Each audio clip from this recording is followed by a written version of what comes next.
Bo Dallas and the Wyatt Sicks just had another big segment, so we'll see what's new there. We'll also check out what's going on with Chad Gable, Summerslam, and more. Starting things off with everything new for the Wyatt Sicks. As expected, WWE thankfully switched up the method for the VHS drop-off. Instead of Nikki Cross dropping it off on Raw for the 4th week in a row, the tape was delivered way earlier in the day during an episode of the Pat McAfee show. Pat picked up the tape there at his show and brought it to Raw to be played. And this time, the tape was focused on the last remaining original Wyatt family member, Eric Rowan. Instead of Bo Dallas being interviewed and questioned by Uncle Howdy, it was Eric Rowan that was answering all of the questions. Eric kicks off his interview by talking about Brodie Lee, Luke Harper. He mentions how he lost a brother, how Brodie was the person who probably believed in him the most out of the whole world. Eric explained that he tried doing what everyone else does in those situations. You get up, wipe the dust off, and try keep pushing through. Eric said that right when everything was going again, he lost another brother, which was Bray Wyatt. He explained that the last few years of his life has been very hard for him, with the back-to-back losses of Brodie and Bray barely being a few years apart. Eric Rowan switched his attention to directly remember the Wyatt family. He called the Wyatt family unstoppable, inseparable, and how they always had each other's backs. He said that after he lost all of his family, he had nothing left at all. He compared it to falling down a well and not wanting to climb out. Uncle Howdy then reunited Eric Rowan with his original Wyatt family sheep mask. Eric Rowan noted that the sheep mask gave him hope and helped him remember when Bray Wyatt helped him when he was at his lowest. Eric said that the Wyatt Sicks members are going to take their broken hearts and make some beautiful art with them. It was a powerful segment. Brodie Lee's wife even praised the segment and said that it brought herself and her son to tears. So it was great to hear Eric Rowan speak from his heart and say his piece. It looks like if this same theme continues here, we could potentially see interviews with some of the remaining members. Dexter Lumis doesn't really talk, so most likely we won't see an interview with him, but a Nikki Cross and Joe Gacy one seems possible. Nikki had some distant history with Bray Wyatt due to her being nearby when everything between Alexa and Bray was going on, so maybe she could speak on that. Joe Gacy never had any direct history with Bray Wyatt, but even if he speaks from the perspective of being a fan, always wanting to be a follower of Bray Wyatt, that could be another great interview direction as well. So we'll see if more interviews take place, but all of the interviews we've seen so far have been major hits and provided great insight. But the story continued with Chad Gable making some rounds backstage.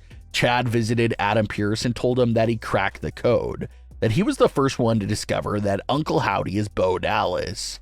That was meant to be a little comedic relief, since it's been painfully obvious for a long time that Bo Dallas is Uncle Howdy.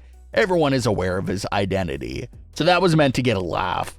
But Gable demands that Adam Pearce tells him the context of his meeting with Bo Dallas from the week prior, but Adam Pearce doesn't give him anything.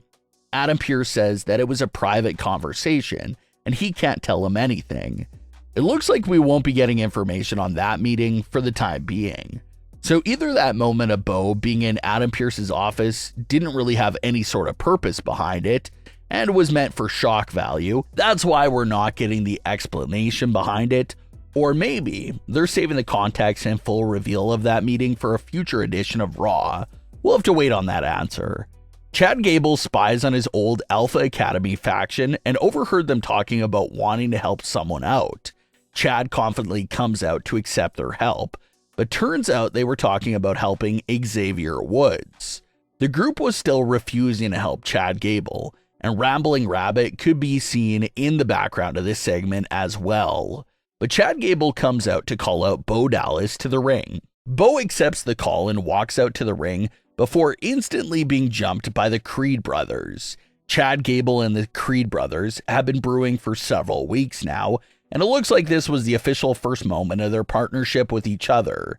The three of them brought Bo Dallas in the ring to keep the beating going, and this is when we see a lot of tributes to Bray Wyatt and Brodie Lee. As Bo Dallas was getting beaten down, he was never screaming out in pain. He instead just kept laughing. This is a reference to specifically Firefly Funhouse Bray Wyatt. During that era, Bray spoke about how he eventually taught himself not to feel any pain at all. So when superstars would beat him up, he would end up laughing on the mat because he simply couldn't feel any pain. So that seems to be exactly what Bo Dallas was paying tribute to, and maybe Bo has taught himself not to feel pain as well. And while laughing through the pain, Bo Dallas also said the 3 consecutive yas, which is paying homage to Brodie Lee's catchphrase. But the lights eventually go out, and the Wyatt Sicks made their entrance to the one single piano note from Shatter. A lot of fans also picked up on Joe Gacy because he appeared to be moving and gesturing in the same fashion that Luke Harper once did during his entrance with the Wyatt family. So fans gave Gacy a lot of credit for absolutely nailing the gestures of Brodie Lee. The group eventually enters the ring, and Chad Gable and the Creed brothers flee out of the ring. The Wyatts place the lantern right in front of Bo Dallas, and they pose with him to end this segment. Another last-second tribute there was Bo Dallas being in the kneeling position with his arms extended and the lantern being right in front of him, which is a classic Bray Wyatt position. So the tributes, homage, and the mirroring to the original Wyatt family days are amazing. Like Uncle Howdy addressed in the first interview, Bo Dallas doesn't look at this as exploiting his brother's legacy. He always wanted to be his brother, and now he's got the golden opportunity to keep his brother's remembrance going strong, keep what he taught going, and just keep the whole legacy alive and well in general.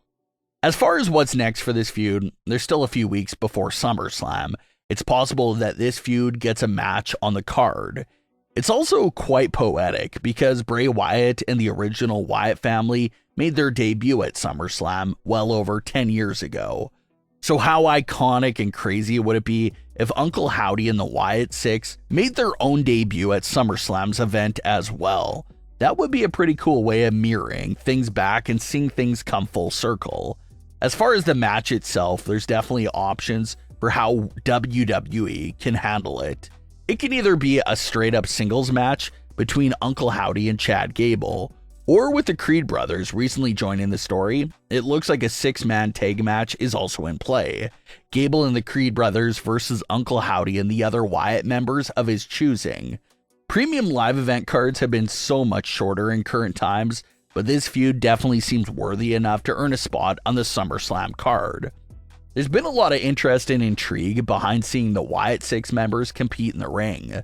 Fans assume that their gear and appearance will drastically change for their matches, since obviously none of them can compete in the ring with all those big masks being on their head. So fans are very curious to see how the Wyatts will work and what they'll look like in the ring. And hopefully we get that answer at SummerSlam itself. But what are your thoughts on today's stories? Leave your comments below. Don't forget to subscribe with all notifications on and leave a like if you enjoyed. Thanks for watching, guys.